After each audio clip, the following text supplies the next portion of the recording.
I'm Stacy Ross of Bump and Stacy, and this is the Seahawks warm-up, getting you ready for Week 11's matchup between the Seahawks and Rams with an hour of some of our favorite interviews this week.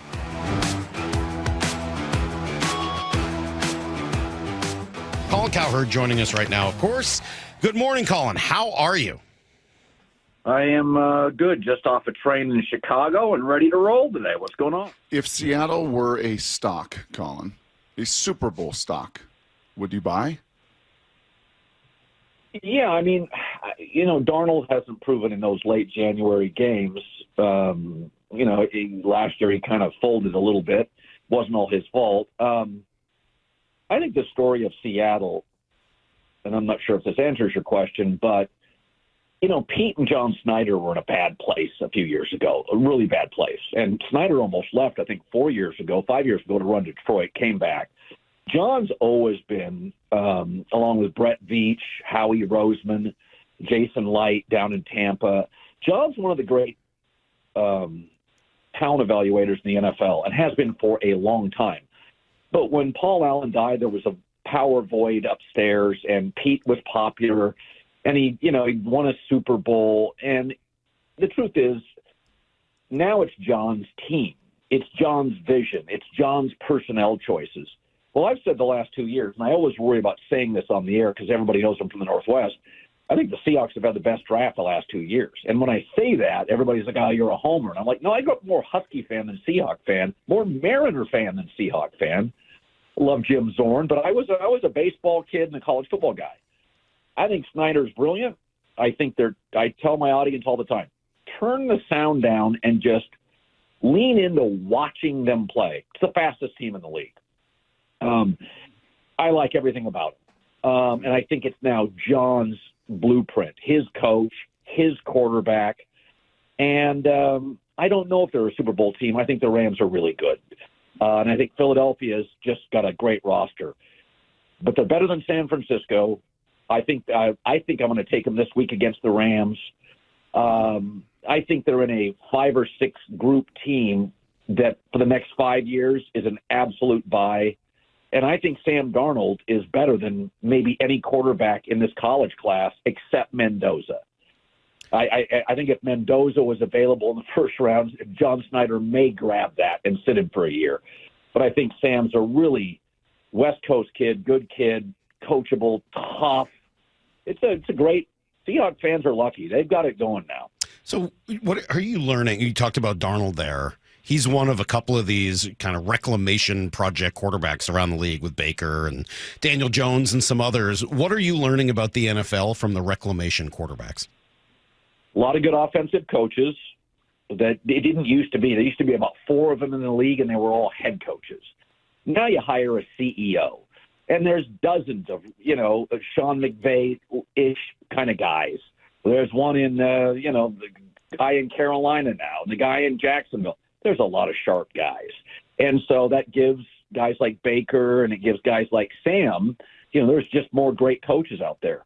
And I think that's a big part of it. Secondly, the quarterbacks have 10,000 snaps by the time they're sophomores in college. The personal coaching, the 7-on-7 stuff. So you're getting, just this year, it's like Mendoza, and Dante Moore, and Cade Klubnik. And I like the kid at South Carolina. I think he's an interesting prospect. I wouldn't play him immediately, but just feels like there's more good quarterbacks and more good coaches. And, Sam came into the league at 21, meaning – and Brock would know this, the younger you are and the more raw you are, you really need the right leadership. Well, the Jets are the opposite of that. If he'd have landed, let's say, like in Seattle, like he was coming out now and you gave him Seattle and he could sit behind Stafford for 2 years, Sam Darnold would be a Pro Bowler very early in his career.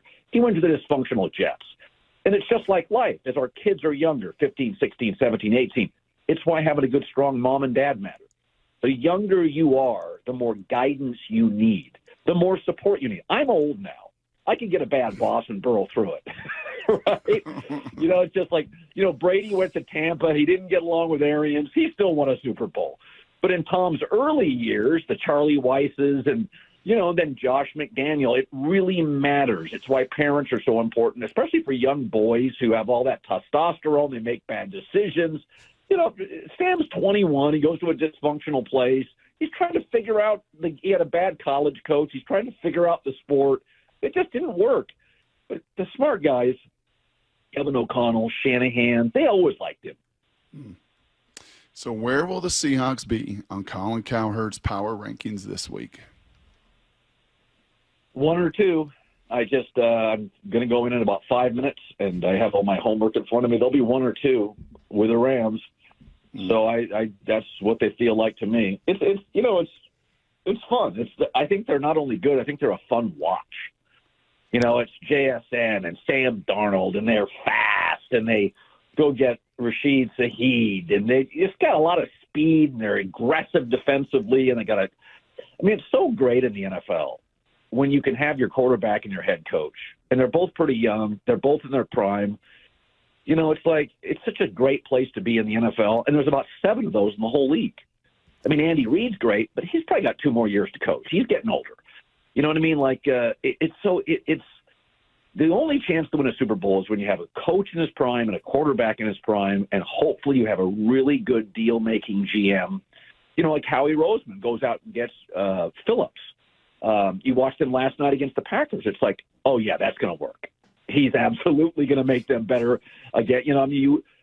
Immediately you got to have a deal maker, and I think Snyder is that. And I think I thought that deal to get the receiver was so smart, reunited with his OC. I thought that was such a smart move, and Seattle's got it dialed in. I would be shocked. And again, they're in a great spot because Darnold, you guys know he's less of a cap hit than Taysom Hill.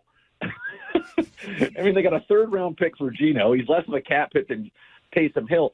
And you can stay with Darnold, or you can do what John wanted to do years ago with Russell Wilson. He wanted to draft Josh Allen and just sit him for a year.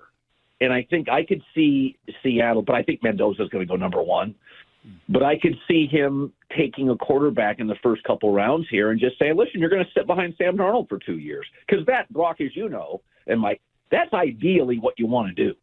Even Mahomes sat for a year. Lamar, Josh Allen was a mess his first year. You'd like to sit Carson Palmer sat. You'd like to sit all these guys and just have a really good mentor in front of you like an Alex Smith. That would be ideal. But most teams up the top, they need to win now. And they need to, you've got this insatiable fan base and talk radio and win now and play the kid. And it's rough. You don't want to play Jackson Dart this early, but the Giants, it's New York. They just fired a coach in the middle of a season. The Jets did it last year. The Giants do it this year. Just dysfunctional. How are you 61 years old? It just doesn't even make sense. I just have to look it up because you said you were old. How are you 61? You still sound like the same guy I was listening to driving to work in L.A. in the early 2000s, 20-something years ago. You sound exactly the same. How are you 61? I don't know. I'll be honest with you. We stumped Colin. We found something Colin doesn't know. It's amazing. We win. We win. Yeah, a lot of kids, a lot of smart. My staffs are young and fun and keep me young, and my wife holds me accountable. So I just texted my best friend in high school, lives up in Chehalis. I still think about the Northwest all the time. My buddy Jack Jones. He was my star runner. He was the best player on our team. I was a terrible high school quarterback. And but I don't know. I think I'm a very simple creature. Surround myself with a bunch of young people, and I love what I do. I'm so lucky. I think we all feel that. I'm just so lucky to do what we do. There's so many jobs out there that are so hard, or they're political, or you're lifting stuff, and I just talk. Come on, give me a break. I talk. That's all I do. It's pretty great. Colin, thank you. Thank you for talking with us for a few minutes. We appreciate it. Always good to hear your voice, and we'll do it again. Hello, Pacific Northwest. Love you guys anytime, and have a great day. How hard is it to blow out 3 teams in 9 games? Real blowouts. Not like it's like an NFL game where it's, you end up winning by 10 or 12, but it was close throughout the first 3 quarters. Absolute bruising, molly-whopping destruction in 3 out of 9 games. Yeah, that's not easy to do at all. And you look every week and we see these games end up being closer than we thought, or we see upsets. It happens every single week. So to go out there and just hammer somebody, and do it as many times as they have. I mean, and we'll get into this, but that was defensively for me, of all the games I've watched this year, that I think was my most fun tape that I've watched, was the Seattle defense in that game against Arizona. Why? Because it is so. I would say it's the physicality of the contact. I think so many times in the NFL, it's somewhat of a brother-in-law experience, right? You don't see as many big hits. We grew up kind of watching the NFL and how violent or how physical it was, and a lot of that's been kind of taken out of the game. There was nothing that was beyond the rules, but they were flying around and just smacking people in that game. 42 he's becoming, as I watch them every week, is becoming one of my favorite players. I mean, we talk about in scouting, like, you got to shoot your gun, like, see it and just go, trust it and run through contact. And he did that multiple times in this game. You see Imanwari flying around. You see Chenna taking on blocks. I always forget, is it Okada or Okada, by the way? Okada. So there's a puller in this game. And this is, we've kind of had our little phrases that we've grabbed onto this year. So here's my one for this week. There's 3 ways that you can treat a puller as a smaller defender. You can, and they're all A words. You can avoid him, you can absorb him, or you can annihilate him. And somebody forgot to tell Okada that he's not, 300 pounds, because he sees a lineman coming and he is a heat-seeking missile to go to initiate the contact. Like, there is a very physical brand of football that they're playing there, and it was fun to watch. Are you trying to get a AAA deal? Is that what you're trying to do right there? Oh, great call. Didn't even think of that. Hey, why not? I've got the card. Avoid, absorb, annihilate. I don't know if that's quite AAA's mantra. Your insurance is going to be a little more depending on which one of those one of those techniques. It's interesting that those are the names that you jumped out, that you point out. The one guy that, I mean, look, obviously we've talked a lot about Leonard Williams. No disrespect to Leonard, I still think the straw that stirs this drink and is kind of making the whole thing happen. But over the last few weeks, I can't get DeMarcus Lawrence out of my head. Like, he just impresses me nonstop. And we getting to see a little bit of the personality off the field. And there's been a lot of talk about, what he does for the team and the professional attitude. And he's also seems like a pretty fun guy and can be silly at times and all of that. But on the field, he is a lot better than I thought he would be at this stage in his career.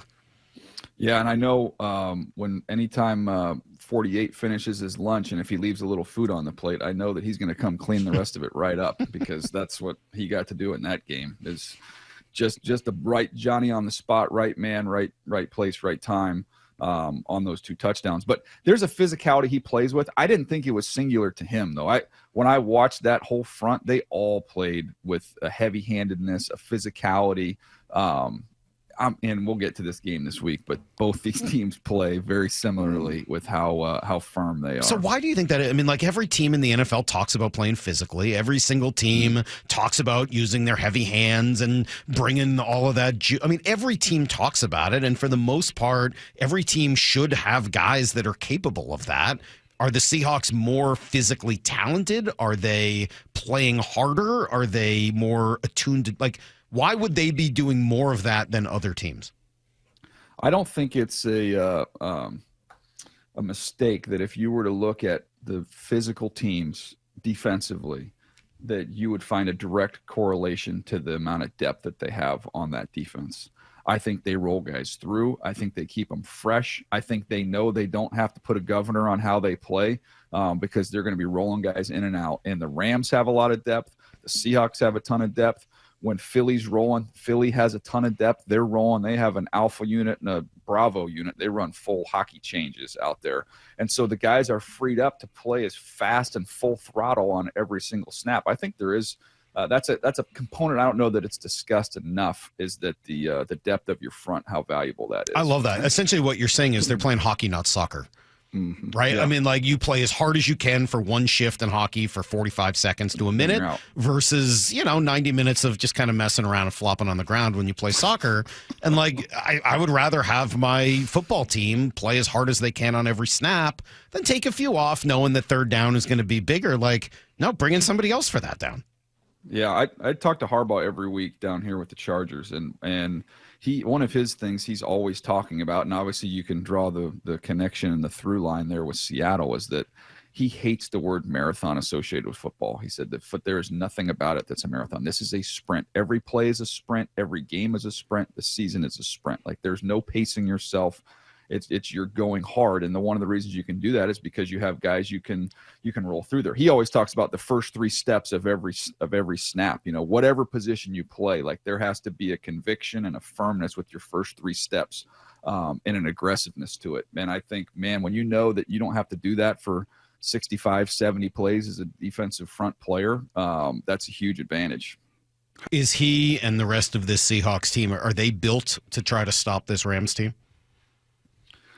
Yeah, I mean, look, if Stafford's in a groove and humming, I don't know that anybody's, built to stop him when he's locked in like he has been. I mean, I went through all his stuff the other day, and if you had a horse tournament with quarterbacks and just said you got to make, throw, and the guy behind you's got to make the same throw, he would win hands down going away, because he can make every single throw from every arm angle, the touch that he has, the ability to drive the football. I think he's the most gifted thrower in the league, and you pair him up with McVay, who's as good as it gets. It's a very, very tough challenge, but I think your best shot is you've got to get into the wide receivers, you've got to be physical, and you've got to disrupt some of that timing. And if he beats you on the second play, if he beats you on some of the extended stuff, you live with it, but don't let him get in that rhythm, in that flow, back foot ball gone. I guess I also then sort of mean, we keep hearing about how the Rams are using 13 personnel, right? Yeah. And all the tight ends and throwing out of these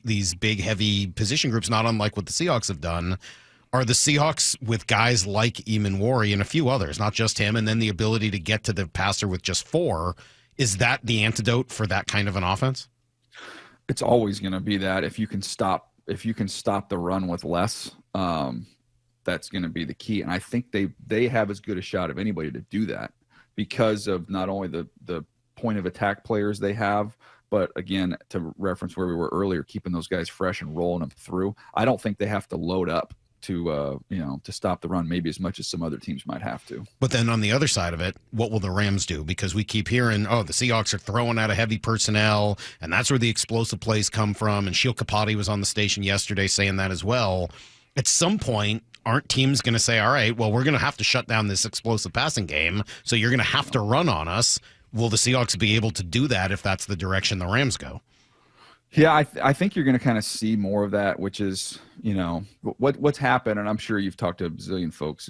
Everybody's seeing the same tape and saying the same things. But, they're trying to get you in single high looks to throw the football. So they're doing that with heavy personnel, and then they're getting more opportunities to throw the ball. And I think what you're going to see is teams that are, just going to say, okay, well, it's going to be a slow death. We're going to still stay with our 2 high looks, and maybe we can get to that from, being down and then getting out. But we're going to stay with that kind of umbrella lid coverage. And if you want to, we'll take our chances with a little bit lighter box against the run, and you're going to have to run us out of that before we're going to sit there and give you those favorable single high looks that you want. I think that's kind of where we're headed with that whole thing. Where are the Rams most vulnerable in this matchup? Seahawks personnel, either in any phase of it, take special teams out. We know that's not been great for the Rams. Where are they offensively, defensively, to your tape's eye, the most vulnerable? It's a good question. I still think you can get to them a little bit on the edge with your rush. I think you could be a little susceptible to some power out there. So, I think that to me is going to be a real firm rush plan off the edge. And then the other side of the ball, to the perimeter. I think the more the game's played in the middle of the field might be to your detriment. I think you want to get this thing out to the perimeter. Yeah, I think Baldy kind of talked about their corners. If there is maybe a matchup if Horton is healthy and can go, and Cooper in is savvy, and obviously JSN doing what he's doing to everybody, is there an opportunity to maybe speed-wise pick on those corners? I think it's speed-wise, and I just think you're just getting out there and making them tackle. That to me is make them tackle your athletes out in space, out in the perimeter. Don't play the game inside the mud. They want to play that game inside. And one thing I would be, if you're asking me what concerns me with the Seahawks in this game, what would concern me is they're really good at running games with their inside guys. So they've got power rushers on the edges, but then they're really good at pick stunts inside, and they're going to challenge your communication with your interior 3, and not having your starting center is a little bit of a concern there. So that would be, something I would keep an eye on. They're going to have to be really, really not only firm inside, but they're going to have to see and communicate really, really well.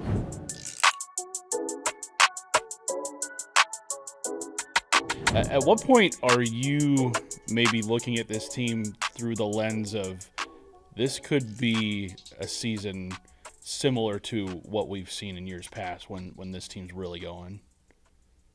Well, whether it's the right thing to do or not, I've already started thinking that way. Because when you look at the standings and you see Seahawks, number 1 seed in the NFC, which was what was the situation before the Eagles won against the Packers, you can't help but get caught up in that because the Seahawks have been in the playoff mix for a number of years and been there or thereabouts, but they've not been number 1. They've not been the top of the tree in the NFC. And if you are going to be in that contention, why not dream of Super Bowls? Why not dream of what is possible? Who could watch that game yesterday, that really awful game in Green Bay, and think, yeah, these teams are miles better than the Seahawks? They're not. They're definitely not.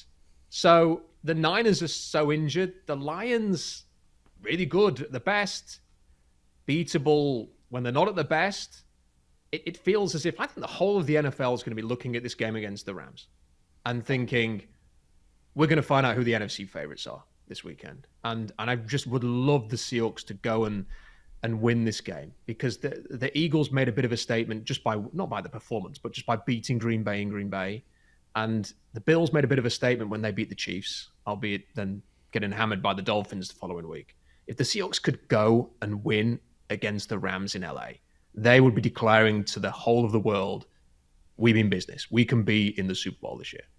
Feels like Sam Darnold is central to that point too. Curtis made a point earlier in our show that the Rams were the team that knocked Sam Darnold out of the playoffs. They were one of 2 teams to beat the Vikings last year and did it twice, obviously once in the postseason. And, I've seen some people push back against that saying, well, Sam Darnold's been fantastic. He's no worse than Matthew Stafford. But I think that you can simultaneously be a Seahawks fan and still feel as though you just want it proven. You just want to see it from Sam. Is that how you feel about it? I'm pretty relaxed about it because this week I did a bit of research on that game between the Vikings and the Rams. And it's easy to forget that Sam Darnold was sacked 9 times in that game. He was sacked 9 times. And then he was pressured 27 times on dropbacks in that game. And if you actually look at Matt Stafford and Lamar Jackson, they played 2 playoff games. They were pressured, I think, 28 and 29 times, respectively, in their 2 playoff games. So Sam Darnold had as many pressures as they had in 2 games in 1 game. So twice as many pressures. And then if you actually look at, there is a statistic on PFF which shows how responsible a quarterback was for the pressures. How much have they brought it on themselves? And his pressure rate was 8th amongst quarterbacks in the playoffs last year. So amongst all of the players that were playing and creating the pressures, he was 8th. It was something like 16% of the pressures. So when you actually think about it, that Rams game was more on a bad offensive line for Minnesota than Sam Darnold. Not to say he was totally blameless, but look at what the Vikings did in the offseason. They spent a lot of money on Will Fries. They spent a lot of money on Ryan Kelly. And then they spent a first-round pick on another guard as well. So they clearly were pinning a lot of responsibility for that performance on their guards and center. And yes, they did not re-sign Sam Darnold, and they're probably cursing themselves for that decision now. But I'm going to give Sam Darnold the benefit of the doubt here. I think he was more to blame for the Lions' mistakes in the previous game at the end of the regular season, and not so much the Rams. And I think he's going to go out in this game and show that behind a better offensive line, he can get the job done against this opponent. Is there something you think people fundamentally misunderstand about Darnold? Because while you're saying that, I'm thinking, first of all, Rob, that's great research, and not surprising at all that you did your research and did some digging at all. That's why we have you on. But I'm thinking like, well, these stats were available for people months and months and months ago, and yet that game probably cost Sam Darnold not only staying in Minnesota, but millions of dollars in free agency. Do you think that there's some kind of narrative that persists about Darnold? Why do you think that's there? Or in your opinion, what's just something people might fundamentally misunderstand about Sam? Yes, I think there was a narrative that when you are a quarterback who fails, like he did as the 3rd overall pick in New York, even when a player has a good year, as he did, he had 35 touchdowns for the Vikings in the regular season last year. They won 14 games. There's a level of suspicion that does not exist for a top 10 pick who just, with the original team that drafted them, just goes on and has a whole bunch of success, like Mahomes or Josh Allen or Lamar Jackson or Joe Burrow. So people were waiting for the moment where they could go, yeah, do you know what? He's still the same player who was with the Jets. So there's a little bit of that going on. And then perhaps specifically with the Seahawks as well, Geno Smith, for whatever reason, was incredibly popular with quite a cliquey group online, if we're being honest. And when he was traded to the Raiders, a lot of people were unhappy about that and didn't understand the process. And Sam Darnold, as the replacement, has got caught up a little bit in that. It's like, how could he possibly be better than Geno Smith? This guy's a top 10 quarterback. And yet he's come to Seattle and just carried on what he was doing last season. So now you've got a season and a half of sustained success with Sam Darnold. But those people, again, who maybe want to damage limitation a little bit their viewpoints on why that was a huge mistake in March, are now probably going to point to those two games and say, well, look what happened with the Lions and look what happened with the Rams. We need to see Sam Darnold do it against the Rams this weekend, or we need to see him win a playoff game, or we need to see him win the NFC West to truly buy into this. But I think we have to say now, there's a body of evidence, even going back to his time with the Carolina Panthers, that Sam Darnold is a good quarterback. The New York Jets are a terrible organization, and that's the reason why he failed in New York. Rob, we've looked at the matchup between Darnold and the Rams, but on the other side of the ball, Mike Macdonald is a defensive genius, and this Rams offense is going to present a challenge for him. Where are the opportunities for the Seahawks defense this week against the Rams?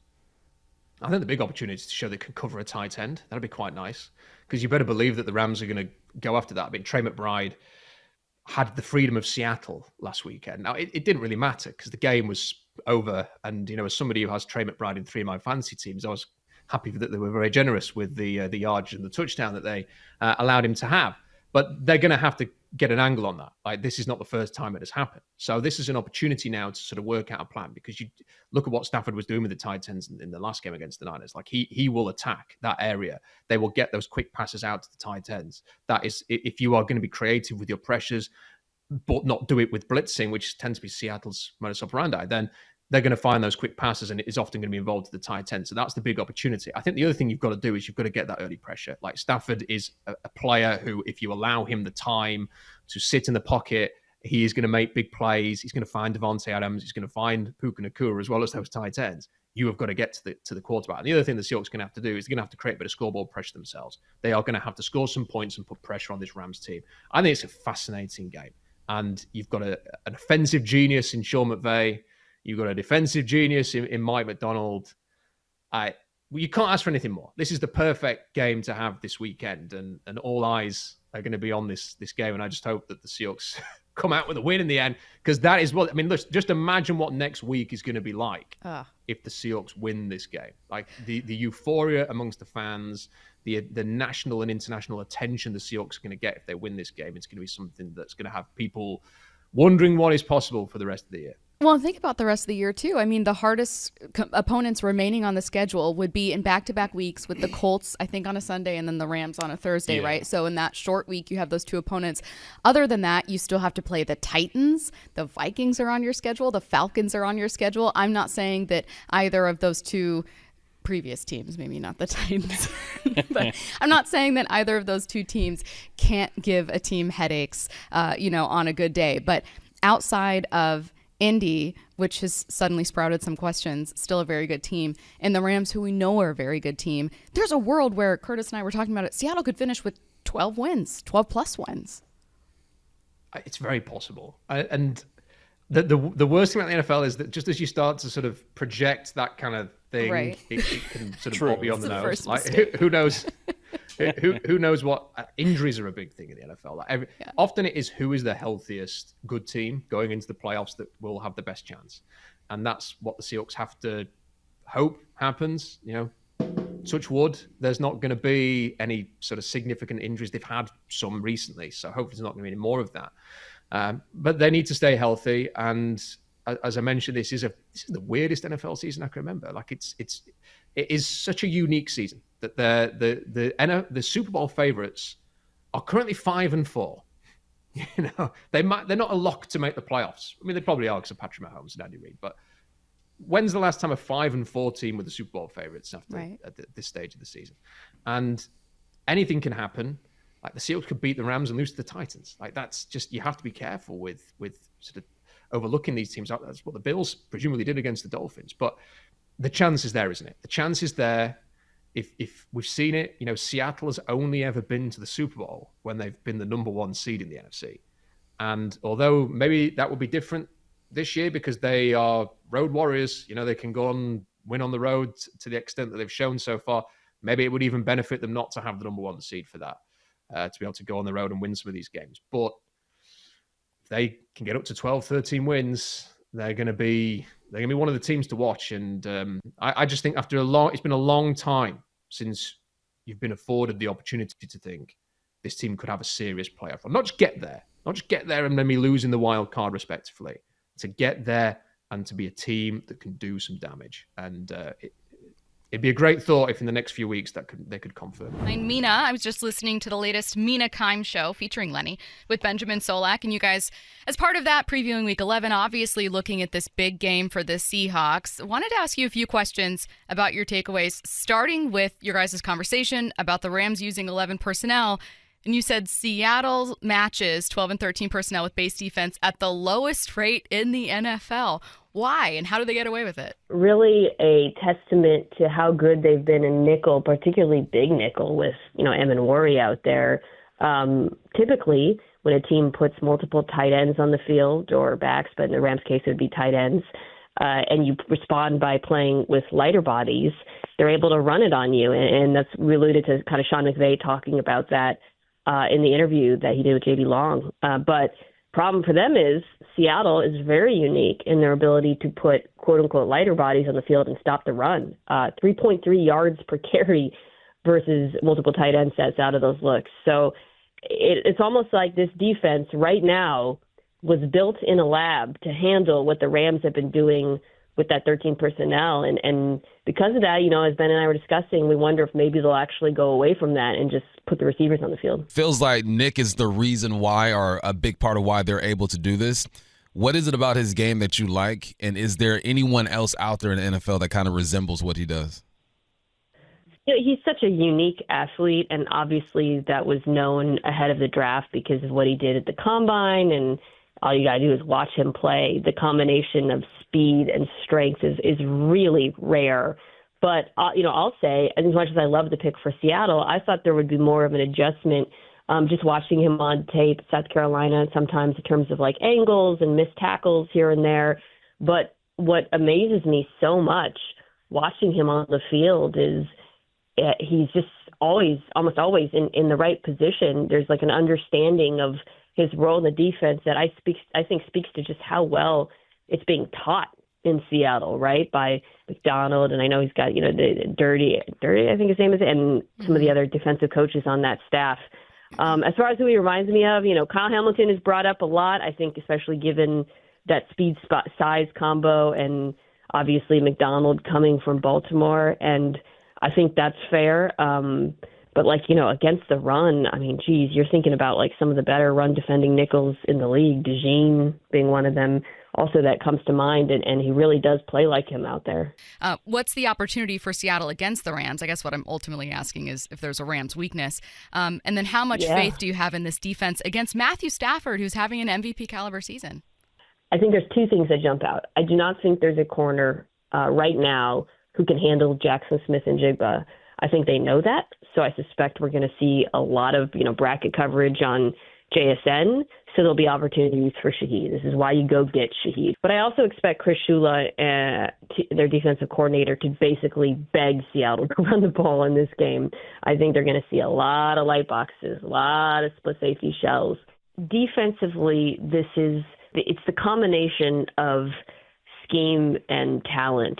You know, like when you think about the best defenses in the NFL, I mean, there's defenses with more, like, I would say, big-name pass rushers. Seattle, it just feels like every player is playing at a high level, and everyone understands their roles And there's also the nature of the scheme is just constantly confusing offenses in a way that I do think gives them a pretty clear identity. And then on the other side of the ball, we know that this does have a very clear identity. They want to go under center. They want to play action off of that. They're explosive. It's that outside zone run game.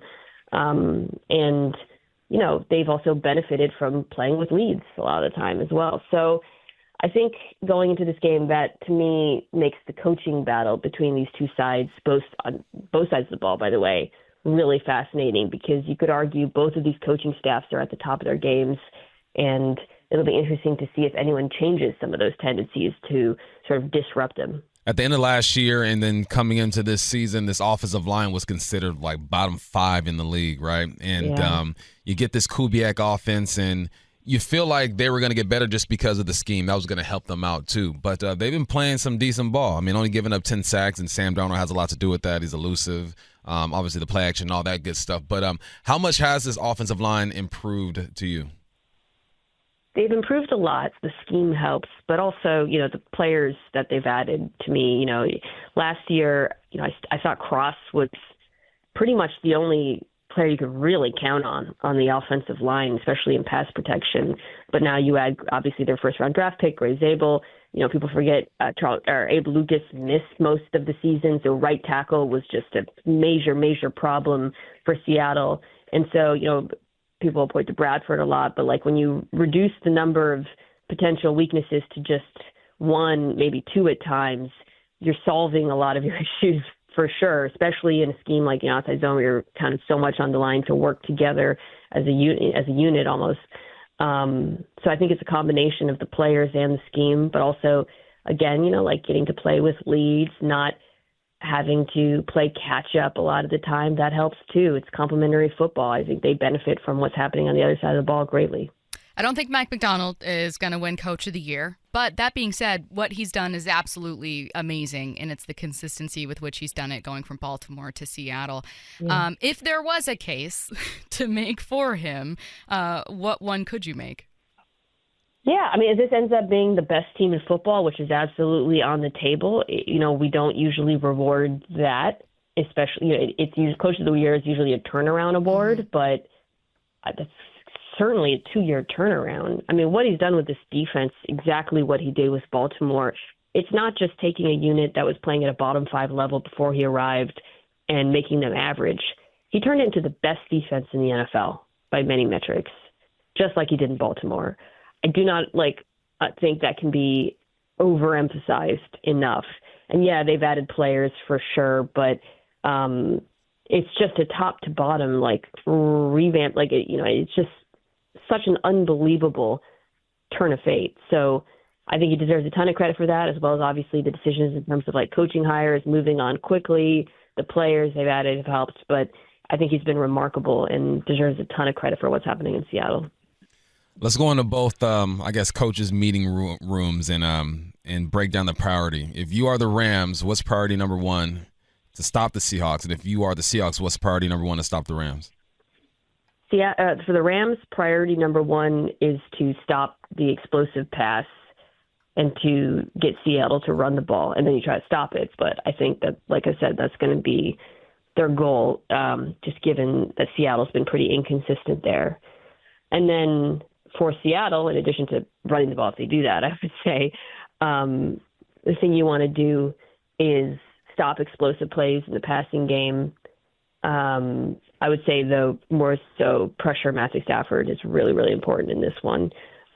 He's been great under pressure, but can be a little bit up and down. You can turn him over potentially, and Seattle's pass rush has just been tremendous this year. Speaking of the run for Seattle, how much of their struggles is just facing stacked boxes, and how much of it is, look, there are still some questions about your offensive line or maybe a running back or scheme thing? I'm having a hard time figuring it out.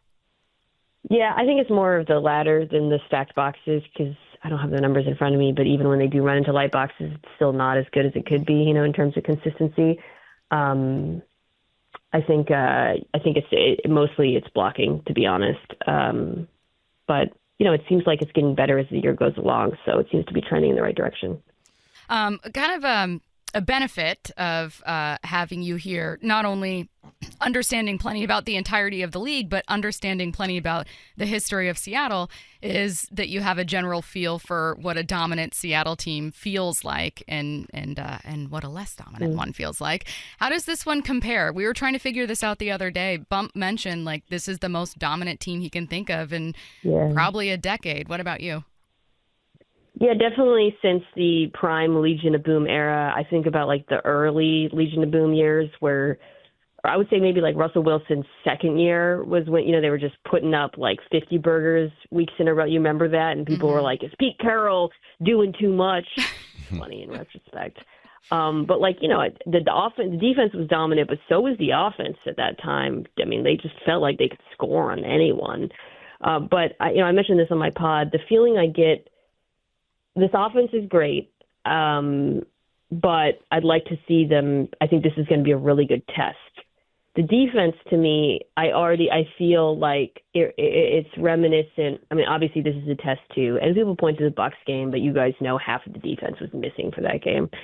But when I watch this defense, what reminds me, just from a fan perspective, is the feeling around those years, 2012, 13, 14, where you were almost excited for the defense to get on the field, especially when the other team had to pass, just because you knew what a pack of wolves they looked like, and especially against, in obvious dropback situations. And that's how I feel watching them now.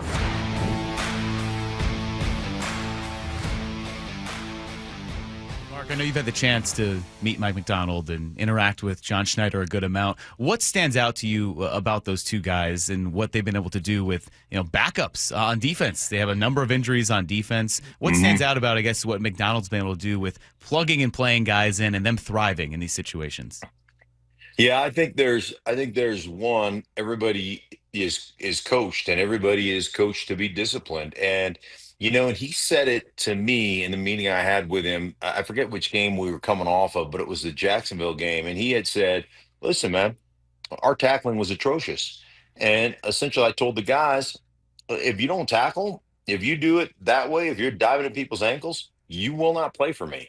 Just understand this is the way it works. And so, like that no nonsense approach, and it's not a threat as much as it is a promise. This is how we do things. These are the standards that we play with. And then I think the other thing is, I think you have to be in lockstep with what you're trying to create. And John will, and I know Dave and John have a good relationship and they've talked a lot, but John has told me before, he's like, hey, listen, man, I'm not the X's and O's. I'm about personnel. Like I study personnel. And I think they're in lockstep in kind of what they want, what they're looking for, position by position. And I think that is so vital to creating a football team that fits what you're trying to coach and what you're trying to do, to make sure we have guys that have not only the right football character, and all those things are the most important things to me, but fit position by position what we are trying to accomplish. And so many teams are, they're getting this personnel and then they're doing that with the coaching staff, and things just don't fit right. I think they've done a really good job in Seattle of understanding, here's how we want to build our team. These are the type of players we want, the type of character we want, the type of skill set we want. Let's go out and make those things happen. And I think you're seeing kind of the fruit of that vision and those two guys working in unison with one another. It seems like Mike Macdonald is one of those guys that just says the right words. He knows how to motivate guys. He knows what they need. And there was a quote where he was talking to Ty Okada, and he's like, hey, do all these things right, and the plays will come to you. And I'm wondering if you ever had a coach like that. I always thought the best coaches for me, just for us as an organization, were the guys who could keep it simple. And I think ultimately, if you really think about football, you're not just coaching all the guys on defense or all the guys on offense. You're really coaching to the dumbest kid in the class, right? Like there's always two or three dudes that you're like, all right, if we put this in and we have this check and we do this, like somebody's busting a coverage, somebody's busting an assignment, somebody's not going to block the right guy. And I always thought, anytime that we struggled or anytime that we didn't play up to our standard, it was because things got a little too complicated. And I think one of the things that I've seen from Seattle is we're going to do what we do. Um, and like we'll make it look complicated to the offense, the opposing offense or defense for that matter. But we're gonna execute things the way we know how to execute them, and we're gonna be fairly simplistic in our approach. And I think that's for me that's the number one thing. If you want guys to play fast, you got to keep it simple, stupid. You got to say, hey man, this is how we're going to do it, and then you got to trust technique and leverage, and all those things are going to win more often than not, as opposed to hey, we're going to trick the opponent. I just don't believe that you play your fastest and most aggressive style of football when you're trying to trick people. Mark, do you believe in trap games? We were talking about this Cardinals game as one that was potentially a trap game for the Seahawks with the Rams looming, and they handled it with no problem. But then you look at someone like the Bills, and they lose the Dolphins after they had that big win over the Chiefs, and I think the Bucks next. Is a trap game a thing? And then how do some teams avoid them better than others? Well, I think there's always, there's a human nature element to playing. That's just the way it is. And I know everybody and the fans want us to all be robots, but life is going on while you're playing. So there's always that element of, hey, we're playing really well. I think that the biggest thing is we're playing really well, or we're winning a lot of games, and the little things, the detailed things that you overcome during a win streak, those little detailed things that can get brushed over, like hey man, we can't do this in a tight game or with a good opponent, and you're all like, yeah, oh yeah, we get it, we get it. um and then those things rear their ugly heads and you lose a game, and then it's a teaching moment. Coach comes back in and says, hey, remember the last 3 weeks we said, or last 4 weeks or 5 weeks, we said, you can't do this, you can't do this can't do this. All these things are what cost us this football game. But I think part of that is human nature. And you know, I think the maturity of a football team, the football kind of quote unquote character, all those things are what make the difference about not falling into those trap games. But again, we're all human. We all have things going on in our lives. It's I mean, you make it as much about football as you can, but um, certainly there are other things that happen along the way, and you hope to avoid some of the pitfalls of those things, and you hope you have enough maturity on your football team to overcome those potential trap games. But it's hard to win in this league. And I tell you the other thing about this league that's really interesting is we don't practice anymore. So Yeah. like it's really hard to be consistent and it's really hard to be good. That's why I think identity today in today's game is where there's less and less of identity. It's more and more scheming things up, less and less identity. I think it's even harder to be consistent in today's game than it was when Dave and I played. Yeah, and Mark, to that point, because I totally agree with you. They just, there's a fine line between beating your guys up and actually going out and, practicing hard. But the Seahawks got an opportunity in the second half to kind of do that, right? In a game to really get, and what do we say, 46 total carries, and I would say the majority of them obviously were in the second half. And how much of an advantage was that? Even though you're facing like a heavy defense, but you got a chance to with live reps in a game really work on your run game, and how valuable is that? It's huge. And then it becomes, what you lean into, like the combination blocks between, guard and tackle and tight end and center and guard. And you do those things over and over and over again. And you get the feel for it and you get the footwork of it, and then all the scheme aspects are the things that, if you're running tight zone, 3, 4, 5 times, and then, you run duo, which is kind of a gap play without pullers, and then all of a sudden you're running power, and that double team is essentially the exact same. Like I always think about Dave getting guys to play the scheme as opposed to the individual blocks, right? And that's when you can get guys to over pursue, and you can get guys to really feel like, hey man, I can't get cut off, I can't get cut off, I can't get cut off. You're running tight zone, tight zone, tight zone, and then you wheel on their butts on power, and you're 3 gaps beyond where you're supposed to be, and the next thing you know, you got a breakout run. Those are all things that you feel when you do it enough. and the running backs get a feel for what the O-line is doing, and they start to see, the combination blocks. They see where the strength of the defense is versus the weakness of the defense, and how you're playing. And all those things to me are incredibly important, but they all take timing and reps and commitment. And in today's game, there's just a lack of that commitment usually. So to have a game where, DeMarcus Lawrence scores on 2 fumble recoveries for touchdowns, and to have a what was it? Was it a 35-0, 28-0 lead in the first quarter, whatever it was? To be able to go to work on that stuff is invaluable for the Seahawks down the stretch. Mark, what stands out to you about this week? We've started to talk about it already. There's been some disagreement about whether the players know ahead of time who they're going to play. Some listeners have told Dave he's wrong, that they certainly know they're playing the Rams. But now they are playing the Rams this week. And with these two teams and how good they look, what jumps out to you about this matchup?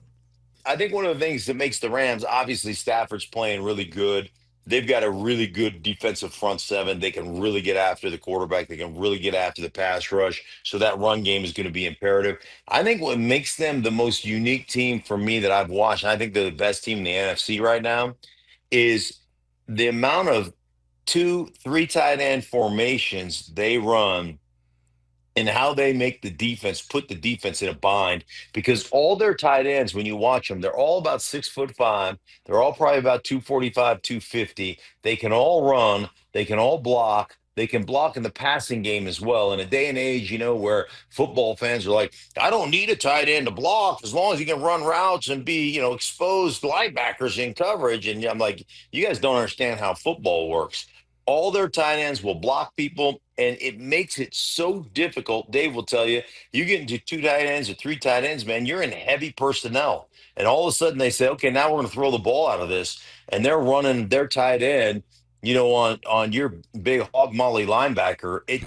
They've got an advantage. So it makes them a very unique offense. And I'm telling you, that's the thing, is I've watched them on tape, that they just cut people up in that. And then obviously with that ability, you're getting a lot of one-on-ones on the outside with Puka Nacua and Devontae Adams. So they're a problem right now. Season taking on the L.A. Rams in Los Angeles this weekend. We get a chance to talk about that and everything else going on in the NFL with a man who knows a thing or two about this league. He's ESPN senior NFL reporter. He's with us on the Emerald Queen Casino Sportsbook Hotline. Jeremy Fowler is back with us. Jeremy, how are you, man?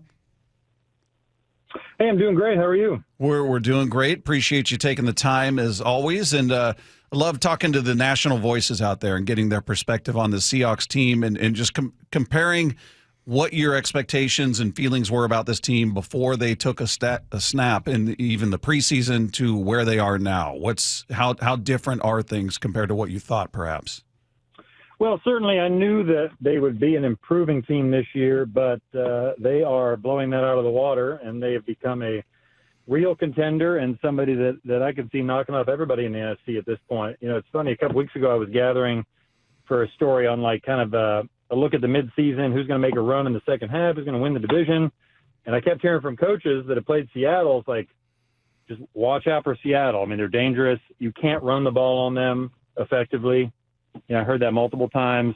And that was before the Washington game and before, obviously, this Arizona game that was a blowout. So, Mike Macdonald is a sort of a defensive, wizard a little bit, scientist, so to speak. So he's tinkering with his system. He's got it to where he wants it. They're really deep on defense. Sam Darnold leads the NFL in ESPN QBR right now. They have 2 effective backs. The O-line's maybe still a little bit of a question mark, especially with an injury that they had at center. But, they're doing enough to where it's a pretty cohesive unit right now. So I've been very impressed with Seattle. Jeremy, you mentioned Sam Darnold, and I think it's fair for fans to be reticent to go all in on him just because of his track, his history, and But are you sold on him? Because I think that's kind of what they did at the deadline, and I thought that was the reason why they went all in and getting Rashid and giving up draft capital because. They feel like he's arrived and he's the real deal. How about you? Well, look, you kind of have proof of concept right now. I mean, last year, 30-plus touchdowns, struggled a little bit late in the year, but that's not all on him. You know, that was sort of a collective struggle as well. You know, I think he still struggles at times with pressure, or, you know, you're going to get the occasional interception, but you can live with that when the production's been really good now for a big body of work. We're talking last year, a full season plus a playoff game, and then now you're almost 30 games now. Yeah. So that's a pretty good proof of concept, I would put it. So, you know, he's definitely making a case to be more than a mid-tier starter. I would say that. You know, I think going into the year, he's probably in that middle-tier range along with Geno Smith. I kind of consider them sort of in the same weight class. But, you know, the fact that it's funny, I knew that Seattle as a team was high on Darnold really for a long time, because Scott Fitter, who is the Carolina Panthers GM, who's now on Washington staff, he brought Darnold over there to Carolina. He's a John Schneider disciple. Right. So I think as a team with their file, they always had an affinity for Sam Darnold and felt like they could save some money and get a draft pick for Geno and be a little bit better at the position. And that plan has worked. I give them a lot of credit for having a pretty good team and still making really tough decisions on Geno Smith, DK Metcalf, guys like that, to try to get a little bit better and save some money in draft picks. And that's what they did. And, you know, Darnold, I think we probably still need to see a little bit more. Can he do it consistently in the big games in December? In January is still the question mark, but, you know, he's operating at a high level. You can't dispute that. Where would you put Jackson Smith and Jigba in your conversations about elite wide receivers in this league? Because often we hear that conversation, and it's Justin Jefferson, it's Jamar Chase, it's certainly, you know, CeeDee Lamb, people like that, and for good reason. I'm not saying they don't belong in there, but you, at least prior to now, you didn't hear JSN's name come up that often in those conversations. Do you think that changes now, and should it change?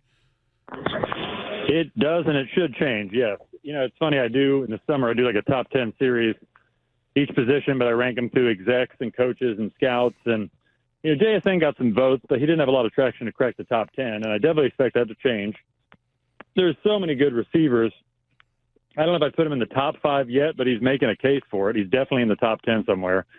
You know, really it depends on how you finish as well, but it's the way they're using him coupled with just how refined of a route runner he is, how relentless he is to get the ball. He can make difficult catches.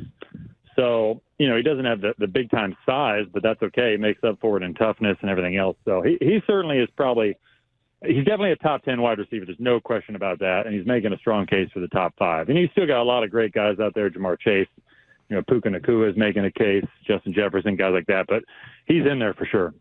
Hey, Jeremy, what's the sort of the scouting report on the Rams? You know, we haven't faced them yet here, but you know, obviously following them, and this is a huge matchup for the Seahawks. But where do you have them ranked, and what is it that they do so well?